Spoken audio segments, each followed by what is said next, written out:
નમસ્કાર વિદ્યાર્થી મિત્રો, આપણી ચેનલમાં બધા મિત્રોનું સ્વાગત કરીએ છીએ. આજે આપણે આ ઇમ્પોર્ટન્ટ વિડીયોમાં એ ડિસ્કશન કરવાના છે કે સેમેસ્ટર બીજું રેગ્યુલર અને રિમિડિયલ એટલે કે રેગ્યુલરમાં સ્ટડી કરે છે એ બધા મિત્રો અને બેકલોગ કેટી વાળા એ મિત્રો અને પ્લસ સેમેસ્ટર 1 બેકલોગ કેટી એટલે કે રિમિડિયલ વાળા મિત્રો એના સેમેસ્ટર 1 અને 2 ના રિમિડિયલ માર્ક્સ કહેવાય કે પછી તમારા જીટીયુ ના ઇન્ટરનલ માર્ક્સ છે એ કઈ રીતે જોવાના છે.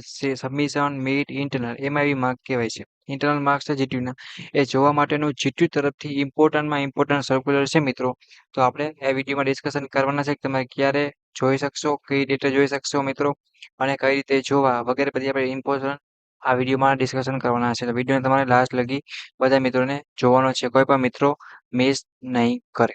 ઓકે, તો સૌથી પહેલા વાત કરીએ online mid and internal marks view date કે તમારો જીટીયુ નો સર્ક્યુલર છે બરાબર. Extension in the date regarding the online mid mark તમારા મિત્રો.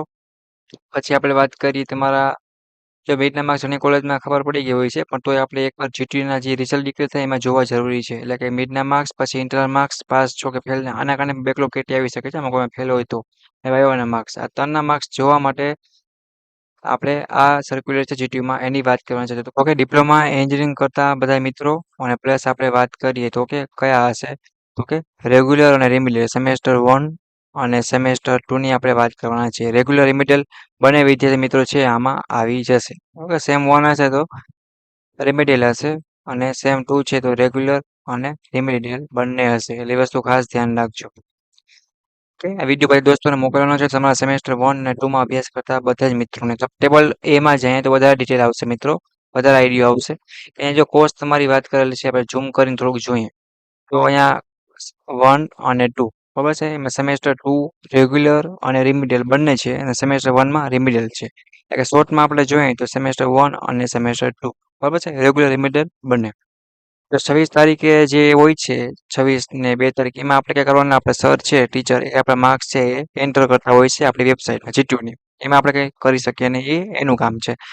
આપણું મેઇન કામ ક્યારે છે તો કે ડ્યુરેશન ટુ વ્યૂ મીટ એટલે કે એન ઇન્ટરનલ માર્ક્સ સ્ટુડન્ટ. આ તમારે 3 તારીખ અને 7મો મહિનો અને 2025 તમારા માર્ક્સ છે એ તમે જીટીયુની વેબસાઇટ ઉપરથી તમે જોઈ શકશો, તમે પાસ છો કે ફેલ છો કે શું.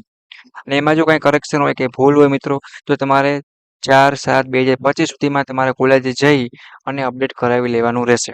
એકવાર 4 તારીખ વહી જશે પછી કોઈ પણ રીતે અપડેટ થશે નહીં. Last date to update and રીલોગ મિડ માર્ક, પછી ઓટોમેટિક તમારા માર્ક્સ છે એ રીલોગ એટલે પાછા લોક થઈ જશે. ઘણા મિત્રોને એવું હોય કે મિડમાં 15 માર્ક્સ આવ્યા હોય ને ભૂલથી કદાચ 10 મુકાઈ ગયા હોય, તો તમારી 4 તારીખ છે અને 7મા મહિનો અને 2025 સુધીમાં સુધારો તમારી કોલેજે સર ટીચર પાસે તમારે જઈને કરાવવાનું રહેશે. એકવાર લોક થઈ જશે, રીલોક થઈ જશે મિત્રો પાછા, પછી કોઈ પણ રીતે તમારા સર ટીચર કે કોઈ પણ ખોલી શકશે નહીં. એ વસ્તુ ખાસ ધ્યાન રાખવાનું છે. કેમ કે જીટીયુના ઇન્ટરનલ માર્ક્સ કહેવાય મિત્રો આપણે આ બરાબર છે. જીટીયુના ઇન્ટરનલ માર્ક્સ આમાં પણ બધેમાં આપણે પાસ થવું જરૂરી છે. આમાં પણ તમે કોઈ પણ એક સબ્જેક્ટમાં, કોઈ પણ મિડમાં કે પછી તમે વાઇવામાં કે કોઈ પણ એક વસ્તુમાં ફેલ થયા મિત્રો બરાબર છે, કે સબમિશનમાં કે ઇન્ટરનલ માર્ક્સમાં, તો તમારા જીટીયુ સેમેસ્ટરમાં બેકલોગ આવશે. શું આવશે મિત્રો તો કે બેકલોગ આવશે. પછી તમે જીટીયુમાં પાસ હો મિત્રો તો પણ તમે ફેલ થશો. એટલા માટે તમારે તારીખ યાદ રાખવાની છે 3/07/2025. આ ડેટે તમારે તમારા જીટીયુ એક્ઝામના ઇન્ટરનલ માર્ક્સ છે એ બધા મિત્રોને જોઈ લેવાના છે. ઓકે, અને કોઈને જોતા ન આવડે મિત્રો તો એના માટે સ્પેશિયલ વિડીયો બનાવેલ છે, એની પર તમને લિંક છે આ વિડીયોના ડિસ્ક્રિપ્શનમાં તમને આપી દેશે કે તમારા ઇન્ટરનલ માર્ક્સ છે કઈ રીતે ચેક કરવા, કઈ રીતે જોવા, એના પર વિડીયો બનાવેલ છે. અને કોઈને ન આવડે મિત્રો, જોતા ન આવડે તો જીટીયુનું ઓફિશિયલ વોટ્સઅપ ગ્રુપની લિંક છે મિત્રો નીચે વિડીયોમાં નીચે આપી દઉં છું. બધા મિત્રોમાં જઈ અને જોઈન થઈ જાઓ. અને રિઝલ્ટ જોતા ન આવડે કે કંઈ પણ માર્ક્સ ન સમજાય, પાસ થયા ફેલ થયા શું કાંઈ, તો મને પર્સનલ મેસેજ કરીએ તો અમારા યુટ્યુબ ચેનલની ટીમ છે ગુજરાત એન્જિનિયરિંગ એકેડમી, એ ટીમે તમે પૂછી શકશો. ઓકે, બધી વસ્તુ ખાસ ધ્યાન રાખવાની છે કે તમારે આ 3 તારીખે તમારા માર્ક્સ છે એ જોઈ લેવાના છે સેમેસ્ટર 1 અને સેમેસ્ટર 2 બધા જ મિત્રોને ખાસ બરાબર છે. કોઈને કંઈ ડાઉટ કરી આવે, કંઈ પ્રોબ્લેમ હોય, પૂછવું હોય તો નીચે ડિસ્ક્રિપ્શનમાં ટેલિગ્રામ અને ઇન્સ્ટાગ્રામની પણ લિંક આપેલ છે, તો પૂછી શકશો.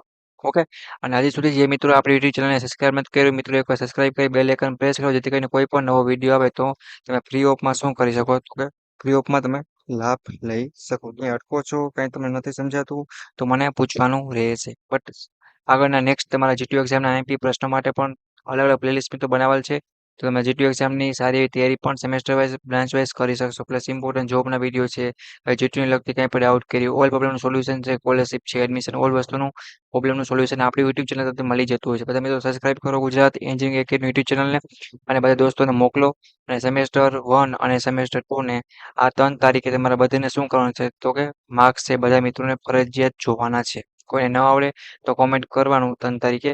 અમારી યુટ્યુબ ચેનલની ટીમ છે તમને માર્ક્સ છે એ જોઈને તમને રિઝલ્ટ છે એ મોકલશે. બટ જોવા જરૂરી છે નકર તમારા બેકલોગ મિત્રો આવવાની શક્યતા 99% વધી જાય છે. ઓકે, તો વિડીયો તો ખાસ ડિપ્લોમા સેમેસ્ટર 1 અને 2 માટે. તો આશા રાખું છું બધા મિત્રોને સમજાઈ ગયું હશે. નેક્સ્ટ મુલાકાત લેશે હવે તમારા જીટીયુ એક્ઝામના ઇમ્પોર્ટન્ટ વિડીયો સાથે. હજી સુધી જે મિત્રો સબસ્ક્રાઇબ નથી કર્યું, સબસ્ક્રાઇબ કરી એક કોમેન્ટ કરો મિત્રો. વિડીયો કેવો લાગ્યો છે અને તમારે કોઈ ટોપિક ઉપર જરૂર હોય વિડીયો તો એ પણ તમે કહી શકો છો. અને તમારા બધા મિત્રોને શું કરો તો કે આ વિડીયો શેર કરો. નેક્સ્ટ મુલાકાત લેશે આવા તમારા બીજા ઇમ્પોર્ટન્ટ વિડીયો સાથે. ઓકે મિત્રો, થેન્ક યુ.